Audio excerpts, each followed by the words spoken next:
اللہ پاک آپ کی ہر پریشانی اللہ تعالیٰ دور کر دے، آمین۔ بہت شکریہ دعائیں دینے کے لیے، اللہ آپ کو بھی اپنے حفظ و مان میں رکھے، اللہ آپ کی بھی حفاظت فرمائے۔ اسی طرح السلام علیکم، سورۃ کوثر کی زکوٰۃ کے عمل آپ نے دیا ہے، کیا ایسا عمل بھی حب کا عمل ہوتا ہے؟ اور دوسرا سوال یہ ہے کہ سورۃ کوثر سے حب کا عمل کتنے دن میں ہوتا ہے آپ کے تجربے کے مطابق؟ وعلیکم السلام ورحمۃ اللہ وبرکاتہ۔ میرے محترم بھائی، اگر میں نے حب کا عمل دیا تو یقیناً وہ حب کا ہی عمل ہوگا، اور وہ عمل میرا آزمودہ ہے تو میں نے آپ کو دیا ہے ویڈیو بنا کے۔ میں بازاری لوگوں کی، دوسرے لوگوں کی ویڈیو یا ان کے الفاظ یا ان کی باتیں کاپی کر کے آپ کو نہیں بتاتا، نہ میرے پاس اتنا ٹائم ہوتا ہے۔ نمبر 2 پر حب کے جو معاملات ہوتے ہیں یا کوئی بھی معاملات ہے، جب اللہ رب العزت کی طرف سے اس کے اوپر مہر لگتی ہے تو پھر سیکنڈ بھی نہیں لگتے۔ اور میرے پاس ایسے کیس بھی آئے ہیں جو 2 دن کے اندر ان کے جو محبوب تھے ان کے واپس آئے پڑے ہوتے، کچھ ایسے بھی ہیں کہ ان کو 40-40 دن لگ جاتا ہے، کچھ ایسے بھی ہیں کہ کسی کو 6-6 مہینے بھی لگ گئے۔ یہ اللہ رب العزت کی طرف سے ہمارا ایک بہانہ ہے، ہم پرفیکٹ نہیں کہہ سکتے کہ ہم یہ تعویذ دیں گے تو اس سے ہوگا، کیونکہ کام اللہ رب العزت کی بارگاہ سے ہوتے ہیں، ہمارا صرف ایک بہانہ ہے۔ سر کیسے ہیں آپ؟ سر کہتے ہیں کہ جنات سے ملاقات کر سکتے ہیں، کیا یہ سچ ہے؟ بالکل، میں پہلی بات تو یہ ہے کہ ٹھیک ہوں، الحمدللہ، آپ کی دعاؤں کی ضرورت ہے، اللہ آپ کی حفاظت فرمائے۔ بالکل جنات سے ملاقات بھی ہو سکتی ہے، بہت سارے معاملات اور بھی ہو سکتے ہیں، اس کی حقیقت ہے، لیکن لوگوں نے اس کو ہوا دے کر، لوگوں کو الو بنا کر ان کی جیب میں صاف کرنے کا طریقہ اپنا لیا۔ اللہ ان کی حفاظت فرمائے، اللہ ان کو ہدایت بھی دے۔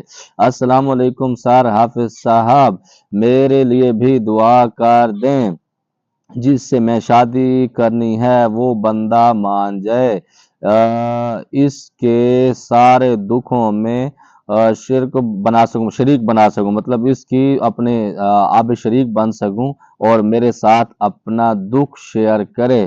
وعلیکم السلام ورحمۃ اللہ وبرکاتہ۔ پہلے نمبر پر تو شاید جس حافظ صاحب سے آپ نے سوال کیا اس کی پسند کی شادی بھی نہ ہوئی ہوگی، یہ بھی ہو سکتا ہے کہ وہ بھی اپنی پسند کے چکروں میں ہو۔ بہرحال میری دل سے دعا ہے اللہ رب العزت آپ کے نصیب اچھے کرے، جہاں پر آپ کے لیے بہتر ہو اللہ رب العزت وہ رشتہ آپ کو عطا فرمائے۔ اور یہ بتائیں کہ چلہ کشی کتنی طرح کا ہوتا ہے؟ ماشاءاللہ، حلال حرام جن کے لیے کس کام کے لیے اس پر ویڈیو بنا دیں۔ پہلی بات تو یہ ہے کہ میں جو چلہ کشی بتاتا ہوں اس کے اندر سارے پرہیز آپ کو بتاتا ہوں۔ نمبر 2 پر چلہ کشی کس طرح کا ہوتا ہے؟ بیسیکل 2 طرح کا ہوتا ہے، ایک نوری طور پہ ہوتا ہے، دوسرا جس کو ہم کفری طور پہ کہتے ہیں، جس کو ہم سفلی طور پہ کہتے ہیں۔ اس کی 2 بنیادیں ہیں، اور اس کے اندر بھی لوگوں نے ایسے لوگوں کو الجھا کے رکھا ہوا کہ اللہ کی پناہ ہے۔ باقی ہمیشہ دنیا جب سے بنی ہے حق اور باطل کی لڑائی چلتی آ رہی، یہ 2 چیزیں اوپن کی گئی ہیں، اور اسی کی بنیاد پر دنیا چل بھی رہی ہے، دنیا بگڑ بھی رہی ہے، اور اللہ رب العزت کی پاک بارگاہ بھی اسی کا سوال ہم سے کرے گی۔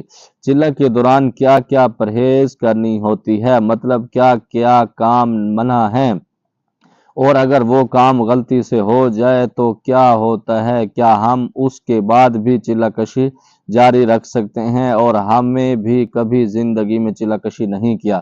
پہلی بات ہے کہ جب آپ نے چلہ کشی نہیں کیا تو ایک اچھے استاد کا انتخاب کریں، وہ آپ کو گائیڈ کرے گا۔ نمبر 2 پر خدا نے خواستہ آپ چلہ کشی کے اندر کوئی ایسے پرہیز سے آگے پیچھے ہو جاتے ہیں جو آپ کے لیے وہ منع ہوتا ہے، اس کے اندر استاد کی کیپیسٹی کو دیکھا جاتا ہے۔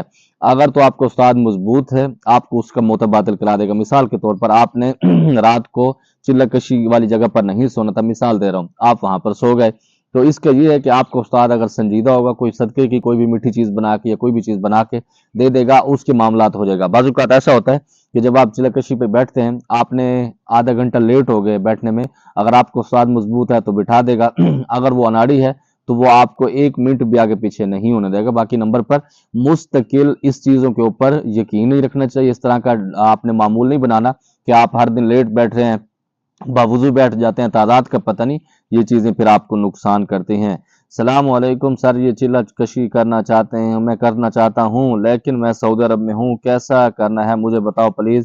آپ ریفیلی کرنی ہے، انتظار میں ہوں، ریپلے کرنی ہے۔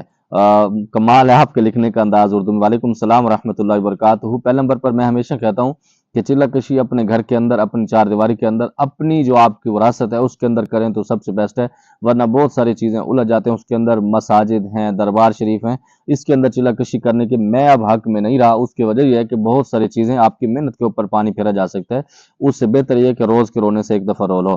مجھے آپ سے بات کرنی ہے، کیسے کر سکتی ہوں پلیز؟ بالکل آپ مجھ سے بات کر سکتے ہیں، لیکن کام کی بات، کیونکہ خواتین کا سسٹم ایسا ہوتا ہے کہ تھوڑا سا آدمی ان کو عزت دے تو یہ اللہ رب العزت ان کو حفاظت میں رکھے۔ ساری خواتین ایسی نہیں ہوتی، بہت ساری ایسی ہوتی ہیں، پھر وہ سر کے اوپر سوار ہو جاتی ہیں۔ اگر آپ کو کوئی بھی مسئلہ ہے، کوئی پرابلم ہے، آپ مجھے واٹس ایپ پر وائس میسج چھوڑیں گے، انشاءاللہ آپ کو جواب مل جائے گا۔ تھوڑا سا صبر کے ساتھ آپ برداشت کریں گے۔ اگر ویسے آپ نے خواہ مخواہ الجھانا ہے، کسی کی عزت کے اوپر حملہ کرنا ہے، تو یہ آپ غلط فہمی میں ہوں گے انشاءاللہ۔ یہ فقیر اس طرح کے معاملات کے اندر نہیں۔ اللہ رب العزت کا بڑا کرم ہے، شکر ہے، اللہ اپنے حفظ و امان میں رکھے، اللہ آپ کی بھی حفاظت فرمائے۔ مجھے امید ہے جو آپ کے سوالات تھے آپ کو جواب مل گیا ہوگا۔ کوئی بات بری لگی ہو، دل سے معذرت چاہتا ہوں، سے پر خاص دعا کا ادا، خدا پامان۔ السلام علیکم۔